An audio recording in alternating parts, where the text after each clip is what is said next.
भक्तों को राधे राधे। श्री हितम वंदे श्री राधा वल्लभ जयती। जय पिताजी की। अभी जो एकादशी आने वाली है उससे रिलेटेड जानकारी है। कामदा एकादशी आने वाले है, क्योंकि बिना समय व्यर्थ के मैं आपको सोचती जल्द से जल्द जानकारी मिल जाए।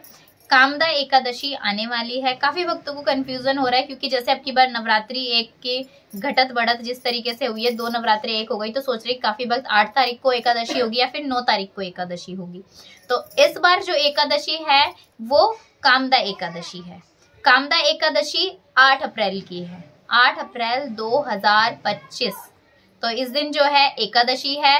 9 तारीख को एकादशी नहीं है, उस दिन द्वादशी का दिन है और उस दिन पारण का समय होगा, यानी कि 9 तारीख को एकादशी नहीं है, एक ही एकादशी है। अब मैं आप सभी भक्तों को बता दूं पहले ही कि 10वीं तिथि के दिन से ही एकादशी का नियम शुरू होता है, यानी कि आप 7 तारीख के दिन ही जो है लहसुन प्याज का भोजन नहीं करोगे ना सुबह। काफी वक्त सोचते हैं ना हमने सुबह पा लिया था या फिर हम रात्रि में पा ले रहे हैं, उसके बाद सुबह तो फिर हम लोगों का पेट में तो रहेगा ही नहीं। लेकिन जब 10वीं के दिन से ही नियम लागू होता है तो 10वीं के दिन लहसुन प्याज का भोग नहीं ग्रहण करना है आपको। उस दिन ना खाइएगा लहसुन प्याज और हींग, और आप चावल भी जो है ग्रहण नहीं किया जाता है 10वीं तिथि के दिन। और भी बहुत सारे परहेज हैं, मतलब जो कि ध्यान रखने चाहिए, लेकिन मेन जो है आप इन चीजों का ध्यान रखिएगा। फिर बारी आती है एकादशी के दिन की। एकादशी वाले दिन भी जो है ना सुबह संकल्प लेके व्रत रखिएगा कामदा एकादशी का, और फिर उसके बाद में आप व्रत के अपने जो है ना ग्रंथ आपके पास में जो एकादशी का हो, तो उस दिन आप जो है ना कथा सुनिएगा एकादशी की। उस दिन भी आप चावल ग्रहण नहीं करोगे एकादशी के दिन। अगर आप फलाहार रह सकते हो तो एक समय फलाहार कीजिए। अगर आपको लगता है कि भाई मेरा शरीर नहीं कर सकता है पूरे दिन का व्रत या इस तरीके से, तो आप आपके ऊपर निर्भर करता है, आप 2 समय फलाहार ले सकते हो अगर शरीर से नहीं हो पा रहा है।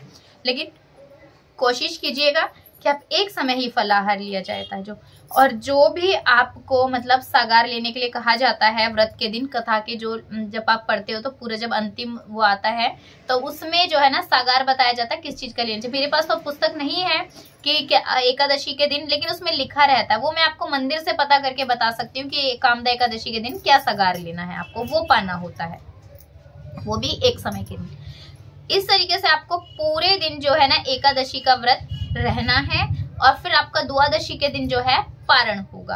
अब पारण का समय जो है वो 9 तारीख को है, तो 9 तारीख को सुबह के समय पारण होगा। सुबह 6:02 से लेकर 8:34 तक, ये सुबह 9 तारीख के समय पारण होगा।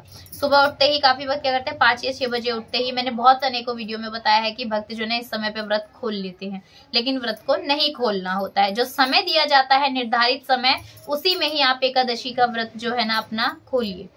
तो पारण का समय आपको मैं बता चुकी हूँ, जो 9 तारीख के दिन आपको पारण करना होगा, उससे आपको एकादशी का संपूर्ण फल प्राप्त होता है।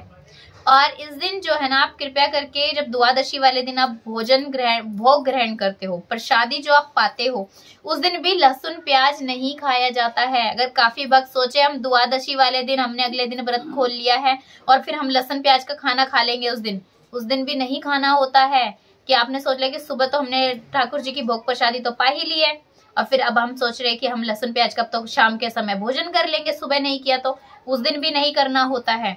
और वैसे द्वादशी वाले दिन जो है ना एक ही समय भोजन का नियम होता है, लेकिन काफी भक्त की जो स्वेच्छा होती है कि भाई देखिए वो जैसे उनकी व्यवस्था हो पाती है, जैसे उनके शरीर से झेल पा रहे हैं, आप उस हिसाब से व्रत कीजिए।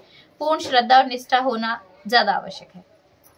तो आप द्वादशी वाले दिन भी ग्रहण न कीजिएगा। और बाकी आपको मैं सागार की वीडियो जो है ना शॉर्ट वीडियो आज ही पोस्ट कर दूंगी, मैं आज रात्रि के समय ही, क्योंकि उसमें मैं आपको सागार दिखा भी दूंगी कैसे लिखा हुआ है और कहाँ पर आपको जब भी भक्त जब कथा पढ़ते हैं एकादशी की, तो उसमें आपको प्रॉपर जानकारी मिल सके। उसमें बताया भी होता आप क्या क्या चीजें ग्रहण कर सकते हो। सभी को राधे राधे। श्री हितम वंदे श्री राधा वल्लभ जयती। जय पिताजी की।